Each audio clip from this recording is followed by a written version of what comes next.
June 14. புனித Joseph கிம்னோகிராஃபர். Italy நாட்டில் சிசிலியாவில் வாழ்ந்த பிளாட்டினுஸ் அகத்தா பெற்றோருக்கு கிபி 810 பிறந்தார் கிம்னோகிராஃபர். சிறுவயதில் பெற்றோரை இழந்த இவர் கிபி 830 சிசிலியாவினை அரேபியர்கள் தாக்கியதால் தெசலோனிக்காவிற்கு இடம்பெயர்ந்த இவர் துறவியாக விருப்பம் கொண்டு தன் 15வது வயதில் துறவியானார். கான்ஸ்டாண்டினோபிள் சென்று தன் இறைப்பணிகளை மேற்கொண்ட கிம்னோகிராஃபர் அந்நாட்டு கிறிஸ்துவ மக்களிடம் புனித மரியன்னையின் பக்தி முயற்சியினை கட்டி எழுப்பி புனிதர்கள் வணக்கத்தினை நிலைநாட்டினார்.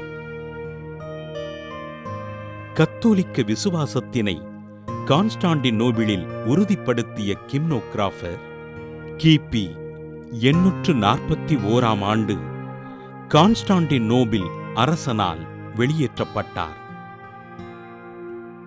கான்ஸ்டாண்டினோபிளிலிருந்து ரோமைக்குச் செல்லும் வழியில் கடற்கொள்ளையர்களால் பிடிக்கப்பட்டு 6 ஆண்டுகள் அடிமையாக இருந்த இவர் இடைவிடாத தன் ஜெபத்தின் மூலம் விடுதலை செய்யப்பட்டார்.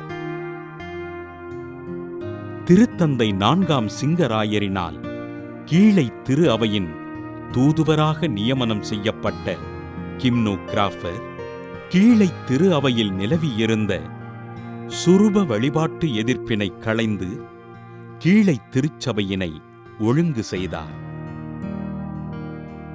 தன் கடின உழைப்பினாலும் இறை பக்தியினாலும் ஆயராக உயர்த்தப்பட்டு இறைப்பணிகளைச் செய்த இவர் உடல் நலிவுற்று கிபி 886 விண்ணகப் பிறப்படைந்தார்.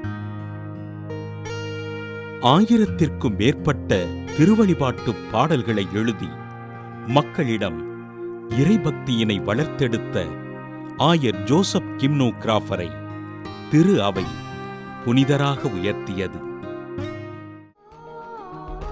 புனித ஜோசப் கிம்னோகிராஃபர் திருவிழாவினை கொண்டாடுகின்ற நாம் நம் தாய் திருச்சபையிலிருந்து பிரிந்து சென்ற சகோதர சகோதரிகளின் குடும்பங்களுக்காக ஜெபிப்போம்.